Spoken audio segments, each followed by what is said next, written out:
Hey guys, it's Dr. May. How are you doing today? Thanks for joining me. I've been looking forward to doing this topic for the last few months, but life has been busy and it took me a while to get the PowerPoints ready, but they're all set now and I'm ready to go and can't wait to share it with you because I think they're really useful and helpful. So without further ado, I'm going to share with you the first video of 5 for our developmental movements and their psychological significance. So I hope the title didn't throw you off and make you think like, do I really want to watch this video? What is this all about? But I'm going to give you a general introduction to the topic in this video, and then go on to the first of the 5 movements, which is yielding.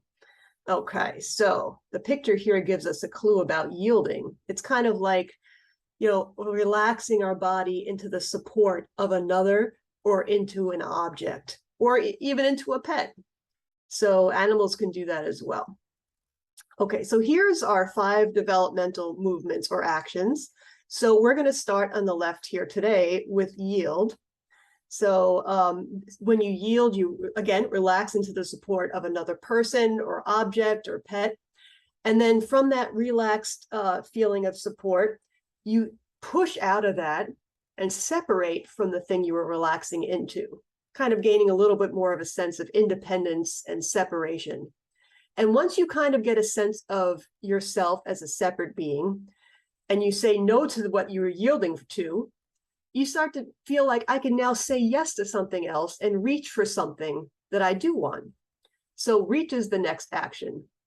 And after you reach for something you want, the next natural thing to do is to grab it and take hold of it. So that's why the next one is grasp. And then once you grasp the object, to kind of get to know it better and to kind of make it part of yourself or integrate it into you, you pull it toward you. And then once you have the satisfaction of having that with you, you can relax again into a yield. So this is a cycle of actions and movements that we've been doing since we were in the womb and even since we were very little. So they're all natural to us, and our conflicts with them can say a lot about us and where we might need to shift in order to gain a healthier balance of each of these movements so we could have a more healthy and satisfying way of moving through the world and having relationships. So I want to give full credit to the woman who developed this. So this is Bainbridge Cohen, and she's somebody who is like a movement artist, researcher, educator, and therapist. And she developed something called body-mind centering in like the 80s or the 90s. And so she, through her studies, developed these 5 movements. And, when our development goes smoothly, the 5 movements develop in a unconflicted way, in a healthy way. But when we have problems in our development, we might not have full access to each movement, and we might need to make adjustments to make those movements healthier in our life now. And they all have a certain psychological significance, which we're going to go over. And, it kind of, one goes hand in hand with the other. So to help us gain the psychological capacity, we could also work on the movement capacity. So the body and the mind go hand in hand as usual. And, it's one of the skills we could develop, and also something we could integrate into psychological treatment and therapy. So I know this has been helpful for me, myself, and also for the clients I've been working with, and in my application of sensory motor psychotherapy, and even with DBT, I've incorporated it into that. Okay, so we're going to start now with the first movement, which is yielding. So it really means to let go and release the body into contact with an object, the ground, or another person. So an object can be a comfortable chair. It could be a bed, a wall, something you're leaning into, a stuffed animal, a pet, a person. So you're relaxing yourself into that, knowing that you're supported by the other thing or person. So it's a relaxed, alert state of surrender and of being rather than doing.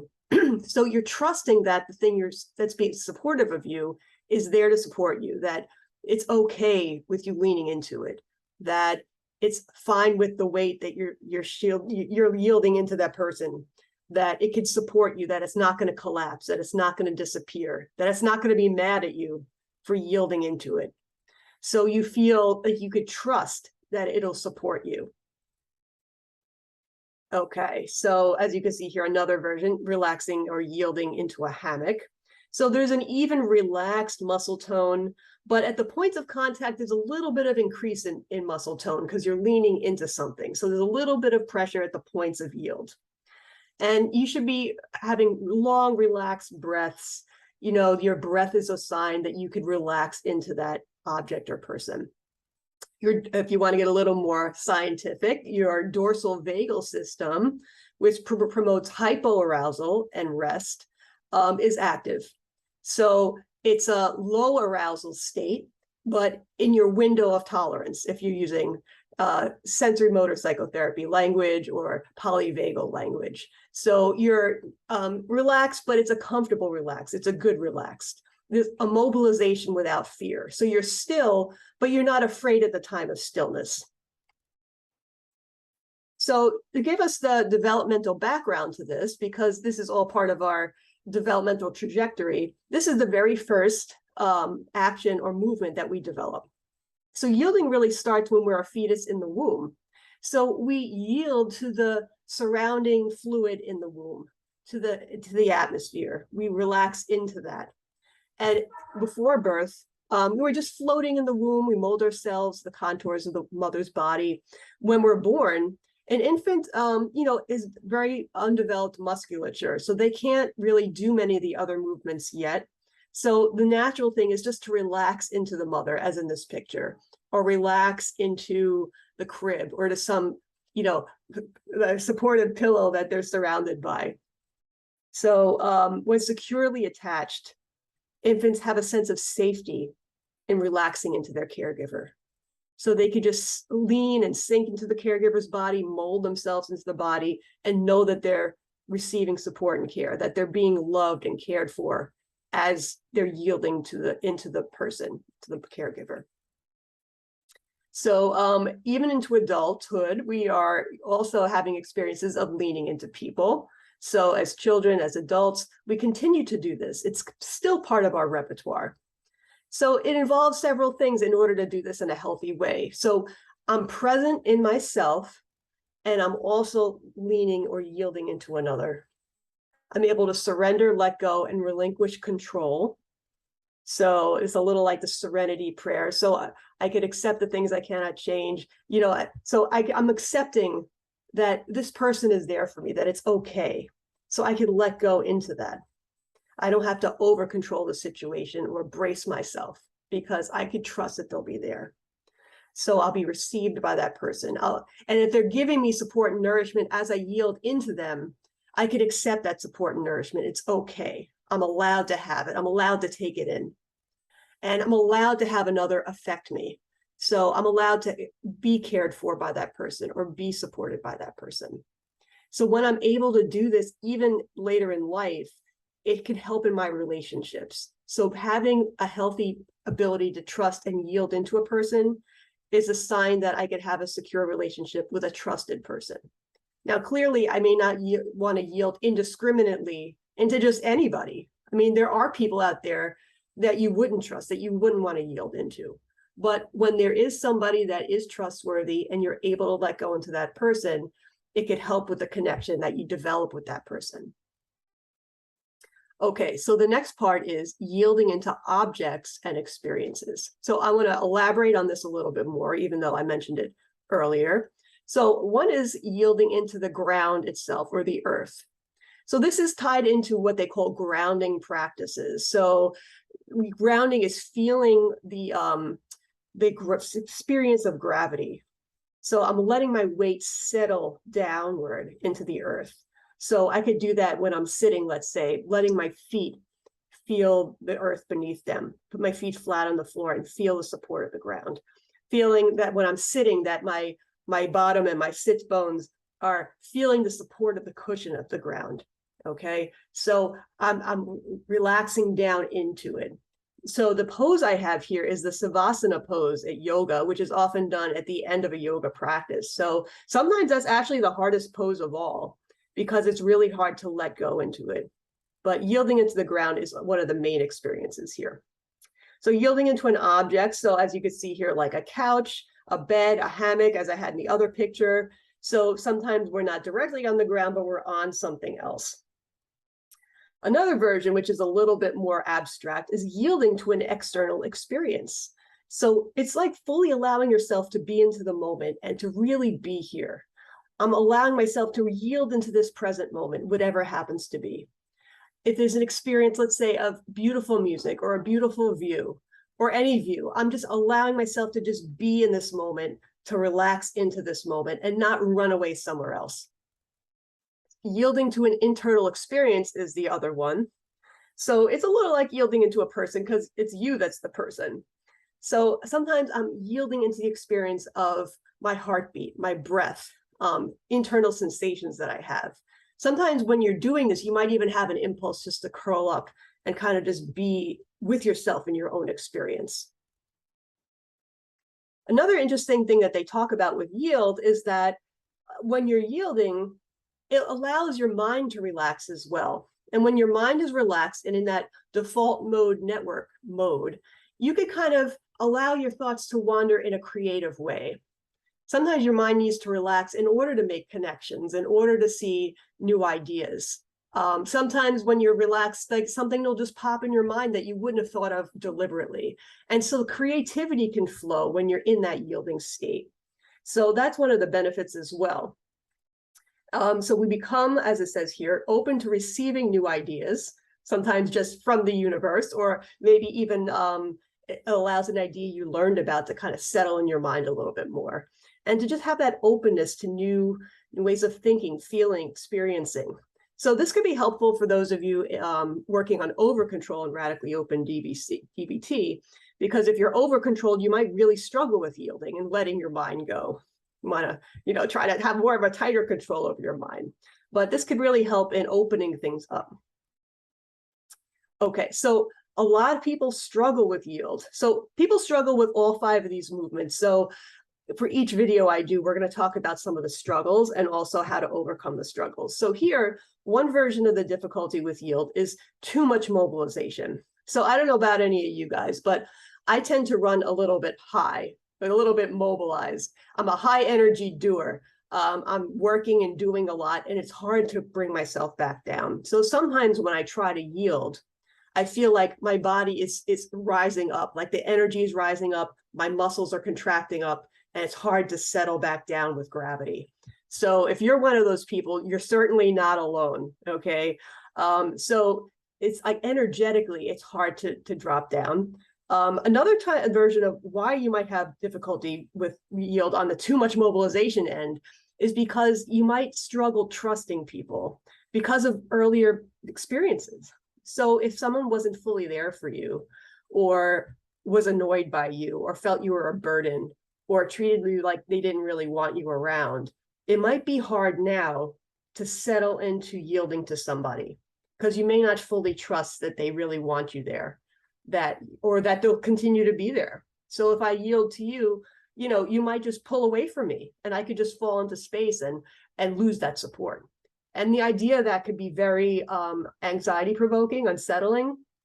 So it might bring up some of these issues with relationships when you practice yielding. So it could get you back in touch with some of the reasons why yielding is difficult. So what happens physically when we have too much mobilization? So our muscles are tensed, clenched, and tight, and our bodies are braced, and our energy is mobilized up and out. So it's kind of like what I was saying before. So you're feeling like you're clenching up and you have to keep relaxing back down. And then you clench back up again, and then you got to relax back down. It's kind of an ongoing struggle at times. Okay, the opposite is if you're overgrounded or you have too much collapse and shutdown.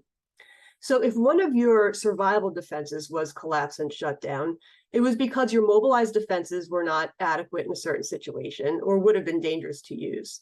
So your default mode might be that when I'm stressed out, I collapse.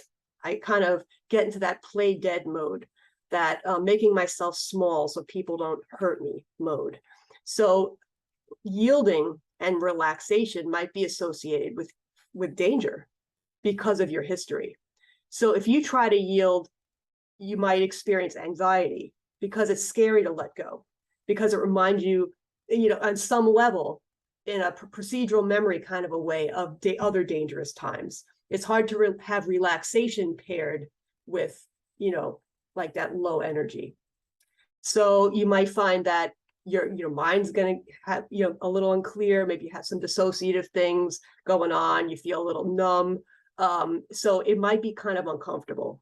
So you could validate that this experience might make sense to you if shutdown responses were, your survival mechanisms, especially in the past.